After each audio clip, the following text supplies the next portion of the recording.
오늘 우리에게 주신 하나님의 말씀은 고린도전서 15장 16절로 22절까지의 말씀입니다. 고린도전서 15장 16절에서 22절까지의 말씀, 우리 같이 한 목소리로 함께 봉독해 보도록 하겠습니다. 15장 16절입니다. 만일 죽은 자가 다시 살아나는 일이 없으면 그리스도도 다시 살아나는 일이 없을 터이요. 그리스도께서 다시 살아나신 일이 없으면 너희의 믿음도 헛되고 너희가 여전히 죄 가운데 있을 것이요. 또한 그리스도 안에서 잠자는 자도 망하였으리니 만일 그리스도 안에서 우리가 바라는 것이 다만 이 세상 삶뿐이면 모든 사람 가운데 우리가 더욱 불쌍한 자이리라. 그러나 이제 그리스도께서 죽은 자 가운데서 다시 살아나사 잠자는 자들의 첫 열매가 되셨도다. 사망이 한 사람으로 말미암았으니 죽은 자의 부활도 한 사람으로 말미암는도다. 아담 안에서 모든 사람이 죽은 것 같이 그리스도 안에서 모든 사람이 삶을 얻으리라. 아멘. 할렐루야. 오늘은 당신의 부활절은 행복하십니까? 라는 말씀의 제목으로 함께 은혜를 나누고 싶습니다. 우리가 살아가면서 명절이라든지 기념일이 되면 기뻐하고 축하하면서 인사말을 건넬 때가 있습니다. 한국의 추석 같은 그런 명절이 찾아오면 더도 말고 덜도 말고 한가해만 같아라 라고 그렇게 인사를 나누면서 덕담을 하죠. 또 새해가 되거나 설이 되면 우리가 새해 복 많이 받으십시오 라고 그렇게 세배도하고 인사를 합니다. 우리가 성탄절 때는 또 어떤 인사를 합니까? 메리 크리스마스라고 그렇게 인사를 나누죠. 예전에는 믿지 않는 사람들도 성탄절이 되면 메리 크리스마스 그렇게 인사를 주고받았는데 요즘은 그 의미를 변질시키기 위해서 그냥 해피 할리데이 이렇게 인사말을 바꾸기도 했죠. 아무튼 우리가 어떤 인사말을 주고받을 때 해피라는 단어를 써서 인사하는 날들이 있습니다. 여러분 대표적으로 새해가 되면 해피 뉴 이어 하고 이렇게 인사하죠. 그리고 생일을 맞이하면 해피 버스데이라고 그렇게 인사를 합니다. 그리고 우리 믿는 우리들에게 부활절이 찾아오면 해피 이스터라고 그렇게 인사를 합니다. 여러분 예전에는 부활절날 이렇게 해피 이스터라고 인사를 하면 그냥 의례적으로 다른 어떤 명절이나 기념일도 마찬가지지만 의례적으로 하는 인사거니라고 생각하면서 이것에 대해서 좀 깊이 생각해 보지 못했는데 올해 부활절을 맞이하기를 준비하면서 말씀을 준비하면서 이 부분에 대해서 좀 깊이 묵상을 하게 되었습니다. 왜 부활절날 다른 어떤 인사도 아닌 해피 이스터라고 그렇게 인사를 할까? 여러분 우리들에게 있어서 정말 이 부활절이 행복한 날입니까? 나와 여러분들은 부활절을 어떻게 맞이할 준비를 하셨고 또 지금 맞이하고 계십니까? 저는 요즘 그 CPE라고 해서 목회 임상 상담에 관한 그런 수업을 매주 화요일마다 인터넷 줌을 통해서 그렇게 공부를 하고 있습니다. 그런데 지난주 수업을 들으면서 같이 이렇게 공부하고 있는 장로교 목사님이 계시는데 그 목사님으로부터 정말 충격적인 그런 소식을 전해 들었습니다.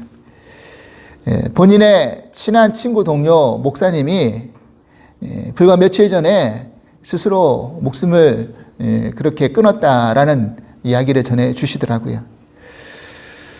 아니, 주님의 부활절을 앞두고 기다리면서 준비한 이 사순절 기간에 다른 누구도 아닌 목사님이 스스로 생을 마감했다라는 그 이야기가 저에게 있어서는 굉장히 충격으로 다가왔습니다. 물론 목사도 목사이기 이전에 사람이고 또 한 명의 죄인입니다. 근데 그분이 어떠한 이유로 그런 결정을 하셨는지는 저는 잘 모르지만 그 현재의 삶이 얼마나 고통스러웠으면 또 견디기 어려웠으면 그런 안타까운 결정을 하셨을까라는 생각을 하게 되니까 몹시 마음이 슬퍼졌습니다. 그러면서 정말 인생에 있어서 행복의 조건이 무엇인가에 대해서 생각해 보게 되었습니다. 물론 이 행복의 조건이라는 것이 일반화시킬 수는 없죠. 왜냐하면 사람의 나이마다, 연령에 따라, 또 자신의 처해져 있는 환경에 따라, 그리고 가지고 있는 개인적인 어떤 성품에 따라서 행복을 느끼는 강도라든지 느낌이 다 제각각이실 겁니다. 우리 둘째가 지난 고난주간이 봄방학이었어요. 그래서 집에 있는데 제가 집에만 방학도 되었으니 집에만 있긴 뭐 하니까 우리 밖에 어디라도 좀 구경이나 갈까 이렇게 물어보니까 자기는 싫다는 거예요. 그냥 집에만 있는 게 좋다는 겁니다. 그래서 맛있는 거 해주고 아마 게임을 잘할 수 있는 환경만 조성해주면 그 아이에게서는 그 현재가 가장 행복한 순간이었지 않았을까라는 생각을 하게 됩니다. 우리 첫째는 또 대학생인데 좀 다르겠죠. 이제 철도 들고 본인의 진로에 대해서 이제 고민을 하게 되는 시기가 되었으니까 아마도 자신의 진로가 잘 풀려지게 되면 아마 행복하게 느껴지는 감정을 가지지 않을까라는 생각을 하게 됩니다. 이처럼 사람마다 느끼는 행복의 조건이라든지 그런 강도는 다 다르다라는 거예요. 저도 나이가 들면 들수록 이 행복의 우선순위가 바뀌어지는 것을 깨닫게 됩니다. 그러면서 행복이라는 것이 정말 내가 원하는 것을 소유하는 것만이 행복인가? 라고 생각할 때 꼭 그렇지만은 않더라고요. 왜냐하면 그것을 얻었다 할지라도, 가졌다 할지라도, 손에 넣었다 할지라도 그것은 제한적이고 일시적인 것이기 때문에 그렇습니다. 물론 우리가 일반적으로 이런 생각을 할 수 있겠죠. 우리가 어떤 물질을 많이 가지고 있으면, 가지게 되면 행복할 수 있을 거야. 여러분, 얼마만큼의 물질을 가지시면 여러분들은 행복하시겠습니까? 뭐 당장 생각하기에는 뭐 많으면 많을수록 좋은 거 아닌가 이렇게 이야기할 수 있겠죠. 물론 돈을 많이 가질수록 행복도가 높아지는 것은 사실일런지 모르지만 통계적으로 사회학자들이 이야기하는 그런 보통의 말들은 뭐라고 이야기하느냐면 이 돈이라는 것도 일정 한계 이상을 가지게 되면 그 다음에는 전혀 행복하지 않다라는 것입니다. 물론 저는 그만큼의 것을 소유해 보지는 못해서 그 느낌이 어떨지는 모르겠지만 오히려 행복도가 감소하는 그런 경향도 있다라는 거예요. 작년에 전 세계적으로 유행을 이끌었던 유명했던 그런 한국 드라마 중에 오징어 게임이라는 그런 드라마가 있었습니다. 저도 그 드라마를 한번 보았는데요. 그 드라마 내용 가운데 정말 인상적인 그런 대사 한 장면이 기억이 납니다. 그 게임을 세팅했던 그 갑부 할아버지가 이제 마지막 본인의 죽음을 앞두고 그 게임에서 1등을 차지했던 사람이 찾아와가지고 이런 질문을 던집니다. 왜 당신은 이런 것을 만들었습니까? 사람을 죽여서 최후의 1인이 상금을 독차지하는 구조의 게임이었거든요. 그때 그 갑부가 그런 질문을 듣고 나서 이렇게 반문합니다. 자네, 돈이 하나도 없는 사람과 돈이 정말 너무 많은 사람하고의 공통점이 뭔지를 아나? 그러면서 이 갑부가 이런 대답을 합니다. 그 공통점은 사는 게 재미가 없다는 거예요.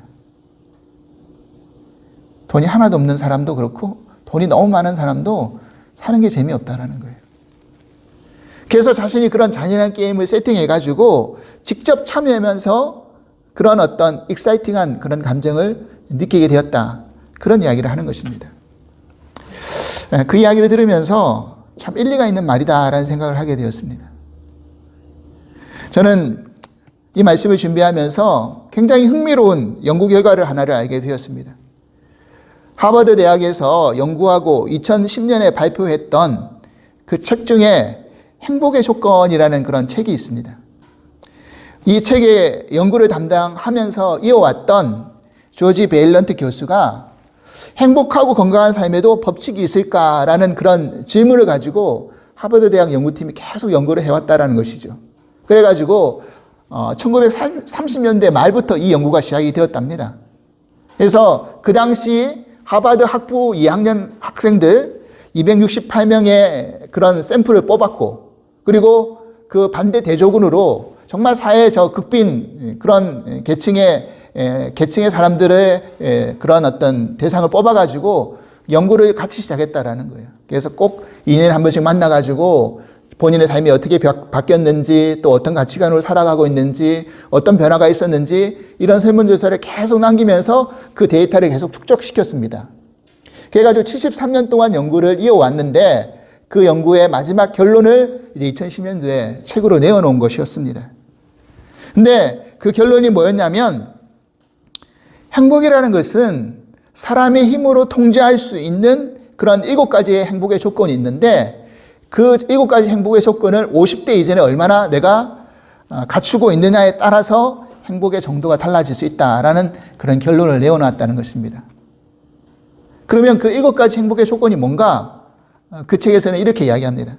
첫 번째는 뭐냐면 고통에 대처하는 성숙한 자세, 그리고 인간관계, 그리고 두 번째가 교육, 세 번째가 안정적인 결혼생활, 네 번째가 금연, 다섯 번째가 적당한 음주, 여섯 번째가 규칙적인 운동, 일곱 번째가 적당한 체중. 이것이 7가지 행복의 조건이었다라는 것입니다. 근데 여기서 흥미로운 것은 이 항목에는 돈은 없죠. 그래서 만약 50세를 기준으로 이 7가지 가운데 한 5, 6가지를 갖춘 사람들 한 106명을 보니까 그 중에 50%가 80세 이후에도 행복하게 건강하게 살고 있다는 것입니다. 그런데 그 가운데 정말 병약하고 불행한 이는 한 7.5%에 그쳤다라는 거예요. 하지만 50세에 이전에 이 조건 가운데 3가지 이하를 가지고 있는 사람들 중에서는 80세 이후에 행복하고 건강한 사람이 한 명도 없더라는 것입니다. 그럼 4가지 이상의 조건을 갖춘 사람보다 80세 이전에 사망할 확률이 3배 이상이 높았다고 합니다. 그래서 이런 연구 결과의 어떤 결론을 쭉 읽어보면서 이 교수님이 마지막으로 하는 이야기가 뭐냐면, 정말 그것 가운데 정말 중요한 게 한 가지가 있는데 그게 뭐냐? 바로 인간관계였다라는 것입니다. 그래서 친지라든지 가족이라든지 이웃이라든지 그런 인간관계가 좋고 넓은 사람들은 말년에도 행복하고 건강하게 살더라는 거죠. 근데 그런 인간관계가 끊어지고 다 좁아진 사람들은 말년에는 외롭고 고독하게 쓸쓸하게 그렇게 건강하지 못하게 말년을 맞이하고 보내더라는 것입니다. 저는 이 연구 결과의 내용들을 보면서 이 결과 자체가 참 시사하는 바가 크죠. 의미가 있습니다. 그리고 그 연구 결과를 보면서 저는 성경에 이런 말씀이 떠올랐습니다. 오늘 본문의 내용인데요. 19절 말씀 보십시오. 만일 그리스도 안에서 우리가 바라는 것이 다만 이 세상의 삶뿐이면 모든 사람 가운데 우리가 더욱 불쌍한 자이리라. 아멘. 사랑하는 여러분, 그렇습니다. 바울이 했던 이 고백처럼 우리가 이 세상의 삶만 바라고 그것에서만 행복을 찾는다고 한다면 사실은 우리는 불쌍한 존재가 될 수밖에 없다는 사실입니다. 여러분, 부활절이 왜 해피이스터입니까? 왜 행복합니까? 왜 행복한 부활절입니까? 그것은 우리가 정말 바라고 행복을 누리려고 하는 그 이 세상 삶이 끝나면 절망밖에 남지 않잖아요.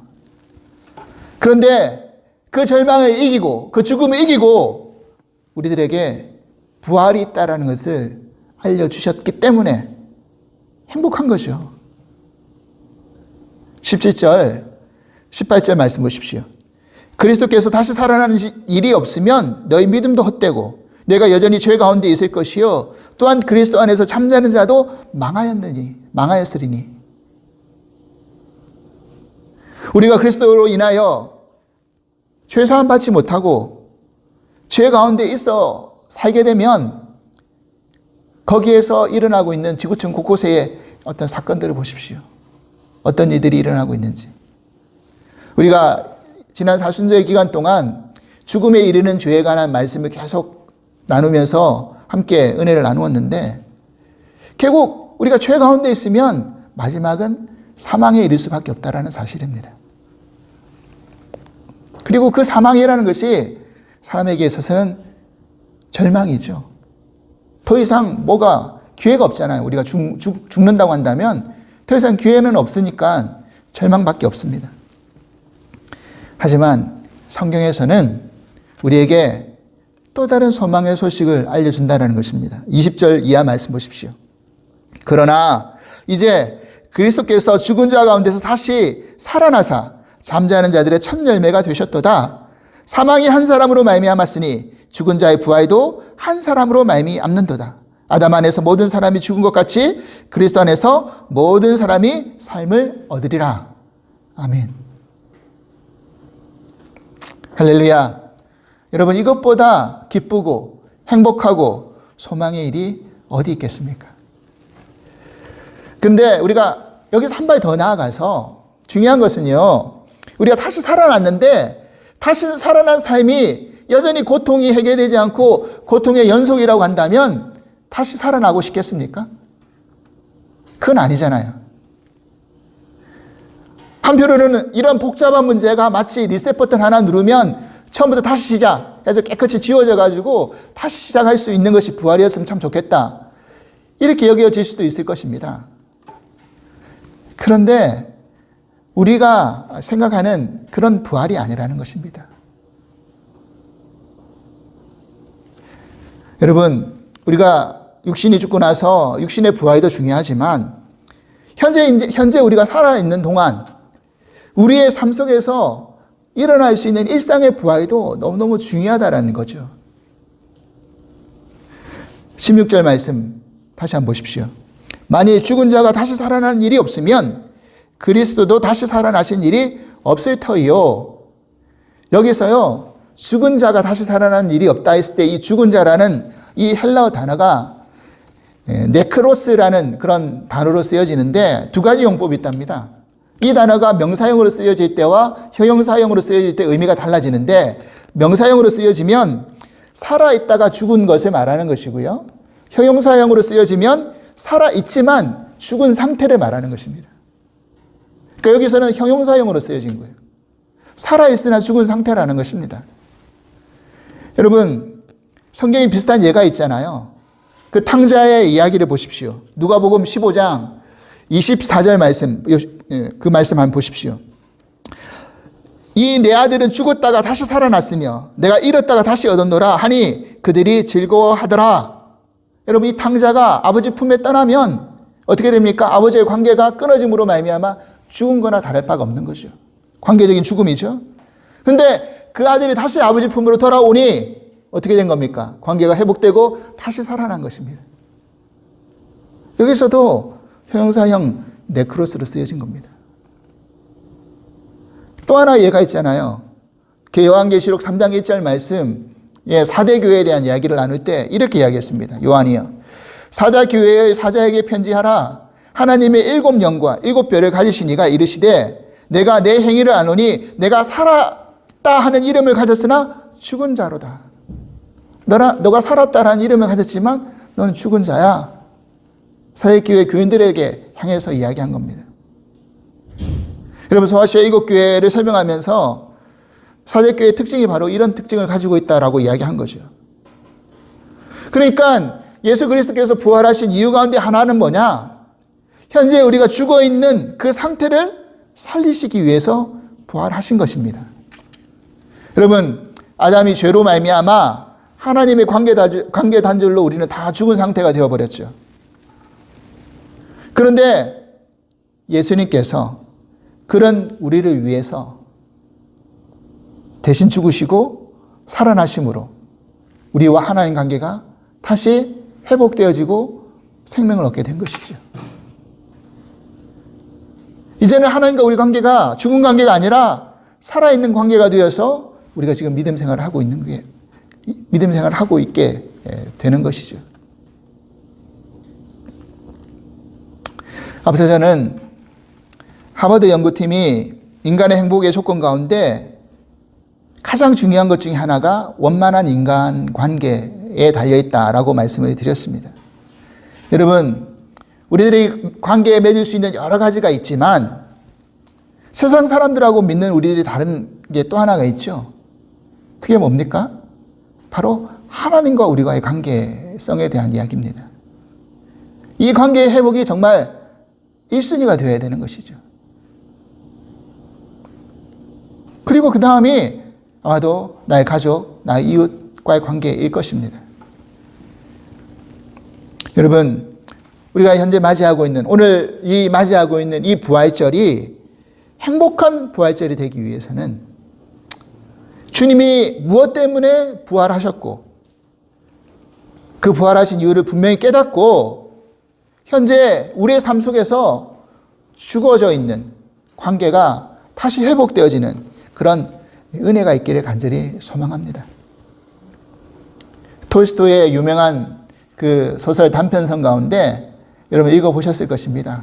사람은 무엇으로 사는가라는 제목의 책이 있습니다. 근데 그 짧은 책의 결론이 뭐였냐면 사람은 사랑으로 산다라고 결론을 맺고 있죠. 사람은 결국 사랑으로 사는 것이다. 여러분, 가만히 생각해 보면 그렇습니다. 우리가 지금 이 남아있는 시간, 이 남아있는 관계 속에서 사랑할 수 있는 시간이 그렇게 많지 않다라는 거죠. 그렇지 않습니까, 여러분? 여러분, 시간이 많이 남아있는 게 아니잖아요. 가면 갈수록 우리가 사랑할 수 있는 시간은 점점 줄어들어가고 있습니다. 하나님이 우리를 정말 사랑하셔서 독생자 예수 그리스도를 아낌없이 주셨던 것처럼, 그리고 그분이 부활하셔서 부활의 첫 열매가 되시고 우리가 그 다음 열매로 부활하기를 바라시는 것처럼 우리의 삶 속에서 진정한 현재의 삶의 부활을 이루고 그리고 그 부활로 말미암아 정말 부활절이 행복한 부활절이 될 수 있기를 간절히 소망합니다. 그리고 이날만 부활절만 행복한 부활절이 될 것이 아니라 우리의 일상의 매일의 삶이 그런 행복을 누리는 큰 것을 얻었다고 가졌다고 행복해지는 게 아니라 작은 소소한 것이라 할지라도 그런 하나님과 관계 속에서 나와의 주변의 사람들과의 관계 속에서 행복을 발견하실 수 있고 찾아가실 수 있는 저와 여러분이 될 수 있기를 주님 이름으로 간절히 축원합니다. 하나님 아버지 감사합니다. 오늘 2022년 부활절 기념 예배로 함께 예배를 드렸습니다. 우리가 늘 부활절마다 해피 이스터라고 인사는 나누지만 왜 부활절이 행복한 날인가에 대해서 깊이 생각해 보지 못하고 지나갈 때가 많았습니다. 그런데 생각해 보니 정말 부활절이 행복한 날입니다. 주님이 부활하지 않으셨다고 한다면 우리에게도 부활이 없을 것이고 그리고 주님이 부활이 없었다고 한다면 이 땅에 사는 삶 자체가 너무나 불쌍한 삶이 될 것이기 때문입니다. 하나님, 인간의 많은 행복의 조건이 있지만 그 행복의 조건 가운데 관계의 회복이 가장 중요하다라는 그런 연구 결과를 우리가 바라보면서 먼저 하나님과의 관계 그리고 이웃과의 관계 속에서 아름다운 사랑의 관계를 맺어나갈 수 있는 저희 모두가 될 수 있도록 축복하여 주시옵소서. 오늘 이 부활절이 정말 행복한 부활절이 되게 하여 주시고 그리고 우리에게 펼쳐진 매일매일 일상의 시간들이 삶들이 행복한 시간들이 되게 하여 주셔서 우리들에게 남아져 있는 시간에 후회 없는 그런 삶이 될 수 있도록 축복하여 주시옵소서. 감사하며 예수 그리스도 이름으로 기도합나이다. 아멘.